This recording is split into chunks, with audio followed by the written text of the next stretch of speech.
अस्सलाम students, second year chemistry chapter 10 और आज का जो हमारा टॉपिक है वो है mechanism of nucleophilic substitution reaction.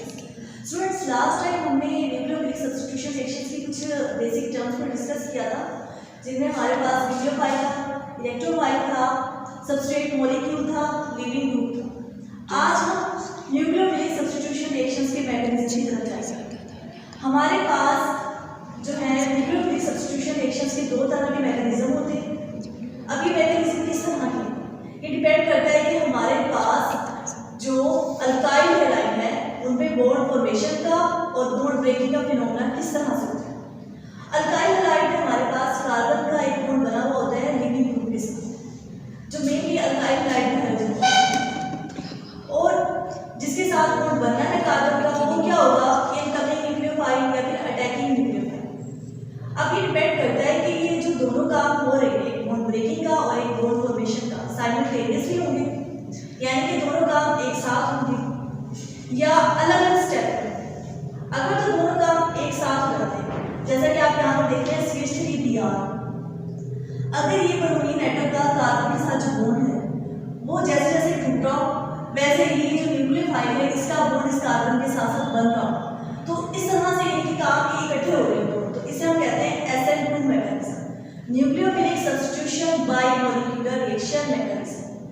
इसी तरह से अगर हमारे पास ऐसा हो कि ये जो मिथाइल ब्रोमाइड है, ब्रोमाइड का बॉन्ड पहले कार्बन के साथ टूट जाए, नेक्स्ट स्टेप पे जाकर ये न्यूक्लियोफाइल इस कार्बन के साथ बॉन्ड बनाए, यानी कि हमारे पास बॉन्ड फॉर्मेशन का और बॉन्ड ब्रेकिंग का फिनोमेना साइमल्टेनियसली ना हो, अलग अलग स्टेप, तो हमारे पास जो मैकेनिज्म बनता है उसे हम कहते हैं न्यूक्लियोफिलिक सब्स्टिट्यूशन यूनिमॉलिक्यूलर मैकेनिज्म। आइए इसकी डिटेल जो है उसको डीपली पढ़ते हैं। Nucleophilic substitution bye molecular mechanism, nucleophilic substitution SN bye molecular को हम 2 से रिप्रेजेंट करेंगे, तो मैकेनिज्म का नाम क्या हो जाएगा, SN2। अब क्वेश्चन आपको दोनों तरह से आ सकता है, एग्जामिनर आपको ये स्टेटमेंट भी लिख कर दे सकता है, एग्जामिनर आपको SN2 भी लिख सकता है कि आप SN2 मैकेनिज्म को एक्सप्लेन करें। आपने कंफ्यूज नहीं होना, दोनों एक ही चीज का नाम है। अब इसकी डेफिनेशन क्या है इस मैकेनिज्म की, if the bond breaking and new bond forming process, एक बॉन्ड टूट रहा है दूसरा बॉन्ड बन रहा है, अगर तो ये दोनों प्रोसेस अगर साइमल्टेनियसली एक साथ हो, एक ही टाइम हो, जैसे एक बॉन्ड टूट रहा है वैसे ही एक नया बॉन्ड बन रहा हो, then mechanism is called SN2 mechanism. इस तरह के मैकेनिज्म को हम SN2 मैकेनिज्म कहते हैं। जनरल एग्जांपल देखिए, हमारे पास CH3Br मिथाइल ब्रोमाइड, इसका हाइड्रोक्सिल के साथ रिएक्शन होगा। हाइड्रोक्सिल क्या है, न्यूक्लियोफाइल है। न्यूक्लियोफाइल क्या करेगा, इस कार्बन पर अटैक करेगा, इसके साथ बॉन्ड बना लेगा और हमारे पास ये प्रोडक्ट बन जाएगा CH3OH, और ब्रोमाइड आयन जिसे हम लिविंग ग्रुप कह रहे हैं वो निकल जाएगा। अब हम इसके मैकेनिज्म की तरफ चलते हैं। मैकेनिज्म से हमें इस सेक्शन का डीपली पता चलता है। अब मैकेनिज्म में आप देखिए यहाँ पर है CH3Br, एक कार्बन 4 बॉन्ड बना है, 3 हाइड्रोजन के साथ, एक ब्रोमीन एटम के साथ। अल्काइल हैलाइड, इसे हम कहते हैं प्राइमरी अल्काइल हैलाइड, जिसमें कार्बन का या तो आगे किसी और कार्बन के साथ, किसी एक और कार्बन के साथ डायरेक्टली बॉन्ड हो या फिर ना हो, इसे हम कहते हैं प्राइमरी अल्काइल हैलाइड। ठीक है, हमारे पास प्राइमरी अल्काइल हैलाइड कॉमनली इसका मेन नेम बताया तो मिथाइल ब्रोमाइड है हमारे पास। ये क्या है, hydroxide ion, nucleophile, incoming nucleophile, attacking nucleophile mechanism. होता क्या है, अभी जो इनकमिंग न्यूक्लियोफाइल है ये अटैक करता है इस कार्बन को, इस न्यूक्लियोफाइल ने अटैक किया अल्काइल हैलाइड के कार्बन पर। किस कार्बन पर, जिसका बॉन्ड बना हुआ है लिविंग ग्रुप के साथ, जिसका बॉन्ड किसके साथ बना हुआ है, हैलाइड आयन के साथ। अब होगा क्या, जैसे ही ये हाइड्रोक्साइड आयन इस कार्बन के साथ बॉन्ड बनाएगा, इस बॉन्ड में 2 इलेक्ट्रॉन शामिल हैं, दोनों के दोनों चले जाएंगे किसके पास, Br के पास।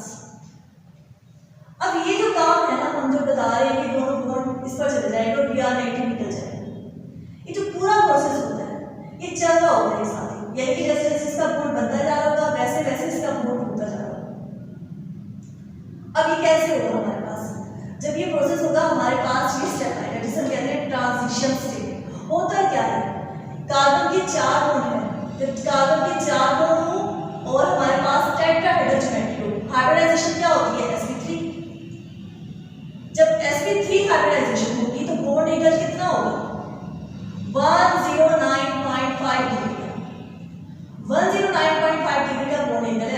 ये जो आने वाला न्यूक्लियोफाइल है इसको रास्ता नहीं मिलता कि किस साइड से, तो होता क्या है, ये कार्बन अपनी हाइब्रिडाइजेशन स्टेट को चेंज करता है, sp3 से sp2 हाइब्रिडाइजेशन में जाता है। यहां पर ये sp2 हाइब्रिडाइजेशन में चला गया। इस कार्बन के 3 बॉन्ड हैं, सॉलिड लाइन, ये सॉलिड लाइन है हमारे पास।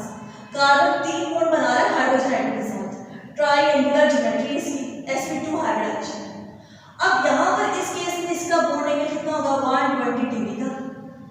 120 डिग्री का बॉन्ड एंगल होने से क्या होगा, हमारे पास कार्बन का डिस्टेंस ज्यादा हो जाएगा, एक हाइड्रोजन का दूसरे हाइड्रोजन से डिस्टेंस ज्यादा हो जाएगा।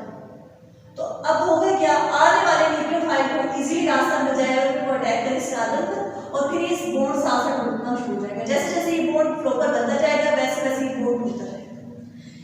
ये जो रिएक्शन हो रहा है जिसमें हम इसको डॉटेड लाइन से रिप्रेजेंट कर रहे हैं, इसे हम कहते हैं ट्रांजिशन स्टेट।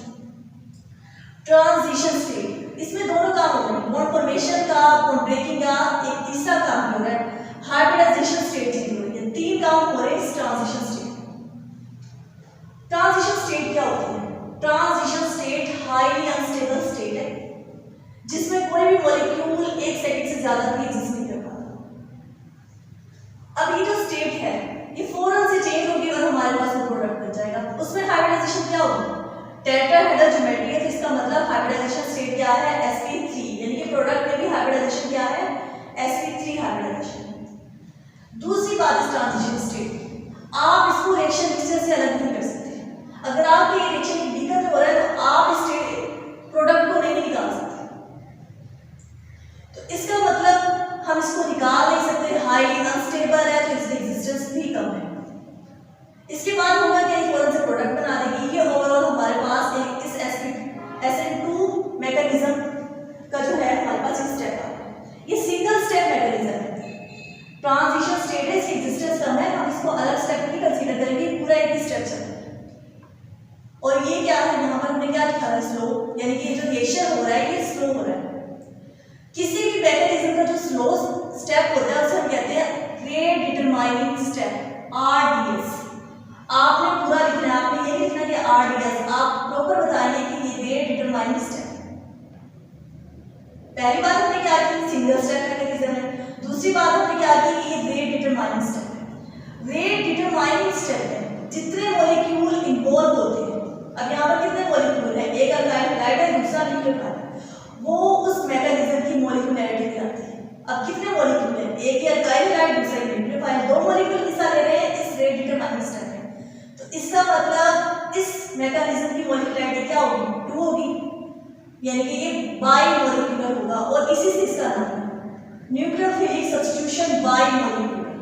इसकी मॉलिक्यूलैरिटी की वैल्यू 2 आती है, इसीलिए हम इसको बाई मॉलिक्यूलर कहते हैं। इसके बाद हम बात करते हैं इसमें inversion of configuration. Inversion of configuration किसे कहते हैं, इन्वर्ट का माइंड होता है उलट जाना। आप यहाँ पर देखिए कार्बन है, कार्बन की राइट साइड पर भी आपकी प्रोडक्ट के चक्कर में आपके पास कार्बन की लेफ्ट साइड पर हाइड्रोक्सिल ग्रुप है, यानी कि जो हमारा आने वाला न्यूक्लियोफाइल है वो ऑपोजिट डायरेक्शन में आया, किसके, इस लिविंग ग्रुप। ये लिविंग ग्रुप राइट साइड पे था, आने वाला न्यूक्लियोफाइल इस ग्रुप के ऑपोजिट डायरेक्शन में है, और जो हमारा प्रोडक्ट आया वो बिल्कुल इससे स्ट्रक्चर में उलट था। इसे हम कहते हैं इन्वर्जन ऑफ कॉन्फिगरेशन। और इस मैकेनिज्म की जो एक्सपेरिमेंटल वैल्यूज हैं वो ये शो करती है कि जो हमारा ये रिएक्शन होता है इसमें 100% इन्वर्जन ऑफ कॉन्फिगरेशन। अगर आप 100 मॉलिक्यूल लेना अल्काइल हैलाइड के, इसको हम ऐसे समझ सकते हैं, आपने 100 मॉलिक्यूल लिया अल्काइल हैलाइड के, उसको SN2 मैकेनिज्म फॉलो करना, आपके पास जो प्रोडक्ट बनेगा उन सभी, ये जो हाइड्रोक्सिल ग्रुप है ये ऑपोजिट डायरेक्शन में है, आपके पास जो प्रोडक्ट बनेगा उसमें इन्वर्ट फॉर्म में बनेगा। इसे हम कहते हैं इन्वर्जन ऑफ कॉन्फिगरेशन। और SN2 मैकेनिज्म में 100% इन्वर्जन ऑफ कॉन्फिगरेशन। मॉलिक्यूलैरिटी डेफिनेशन क्या है, number of molecules taking part in rate determining step. कोई भी केमिकल रिएक्शन है उसका जो हम मैकेनिज्म की बात करते हैं, मैकेनिज्म का जो रेट डिटरमाइनिंग स्टेप है उसमें जितने मॉलिक्यूल इन्वॉल्व होते हैं उसकी मॉलिक्यूलैरिटी है। यहाँ पर कितने मॉलिक्यूल हैं, 2, तो मैकेनिज्म क्या हो गया, by molecular. Rate of reaction,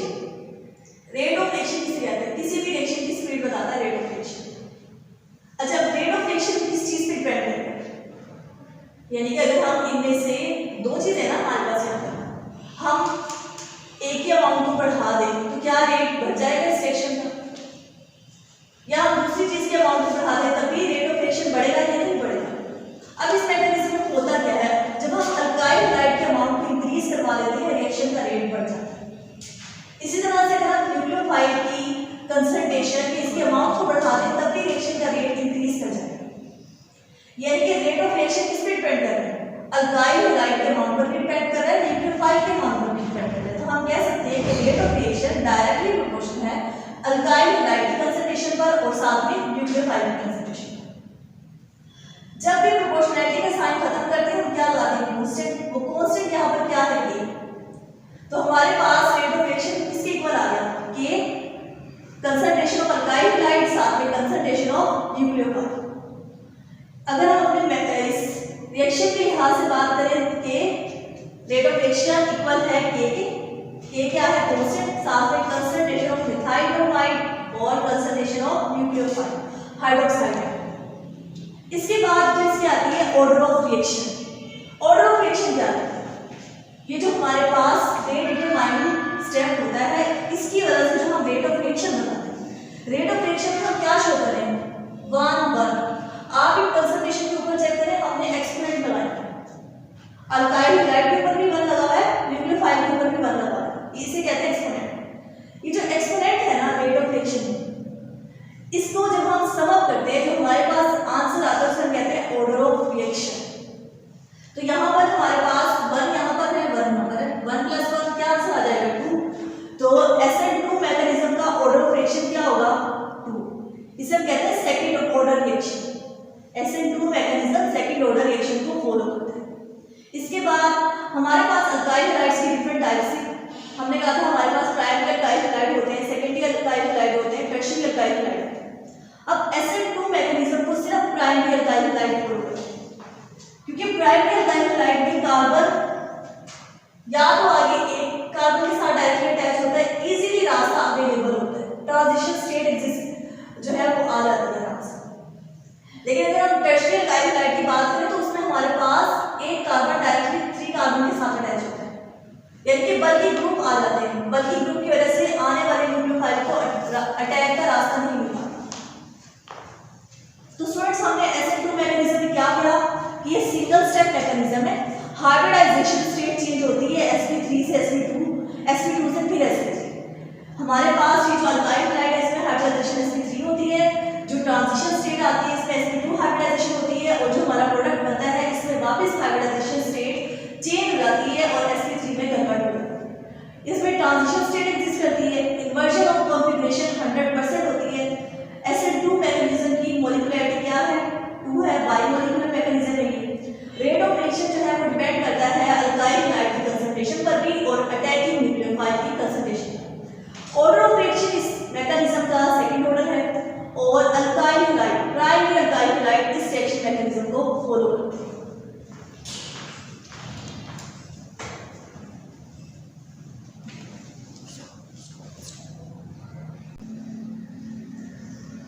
अब हम चलते हैं SN1 मैकेनिज्म की तरफ।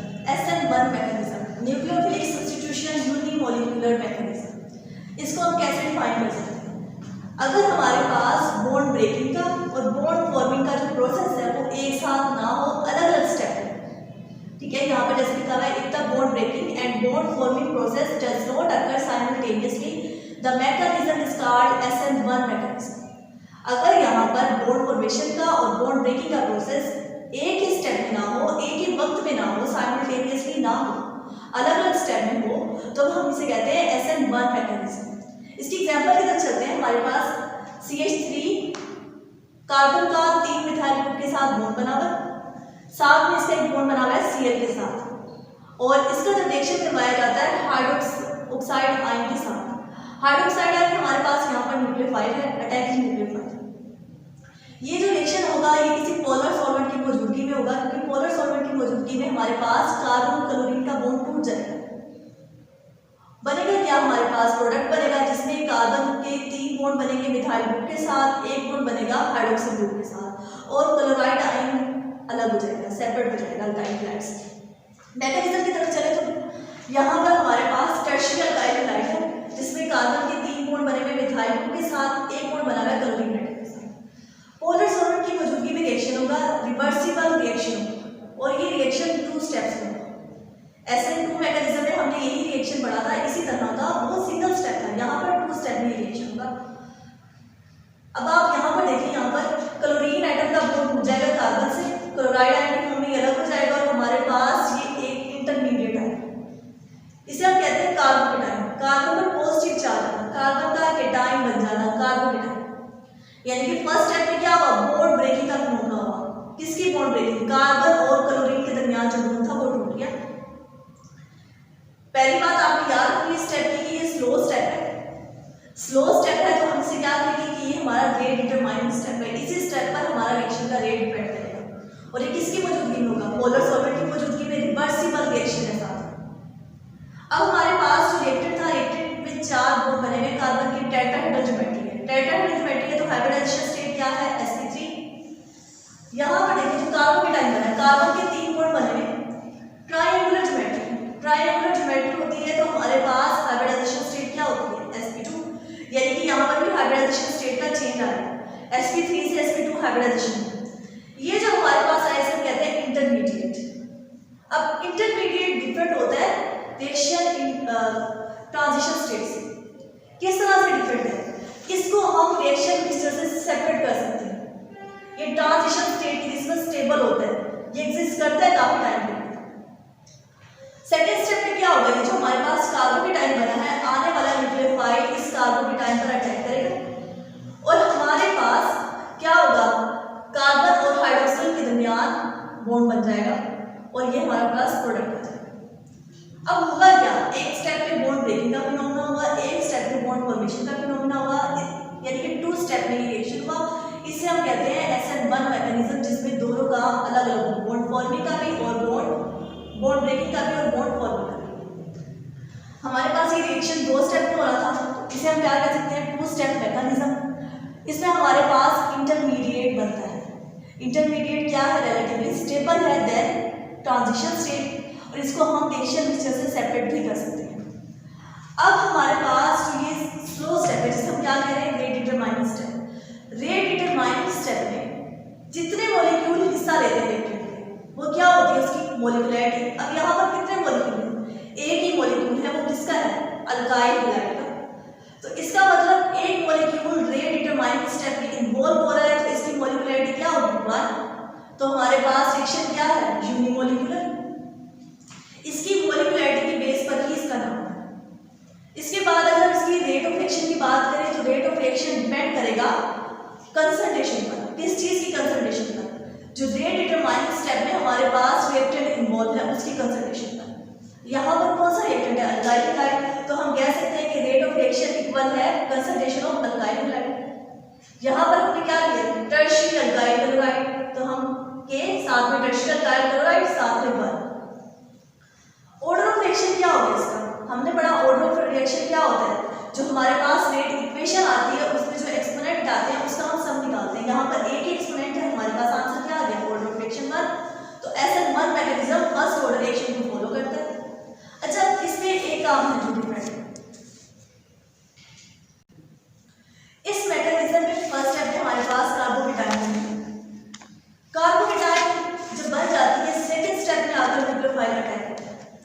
अब न्यूक्लियोफाइल के पास इक्वल चांस है कि किसी भी डायरेक्शन से आए, वो उसी डायरेक्शन से आ जाए जहां से क्लोरीन एटम गया, जहां से हमारा हैलाइड आयन गया, या वो उसकी ऑपोजिट डायरेक्शन से आए।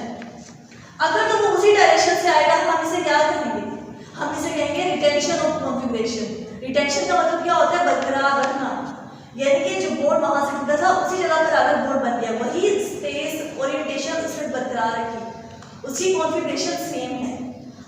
अब इसके पास ये भी चांस है कि ऑपोजिट डायरेक्शन से आ जाए, इसे हम क्या कहेंगे, इन्वर्जन ऑफ कॉन्फिगरेशन।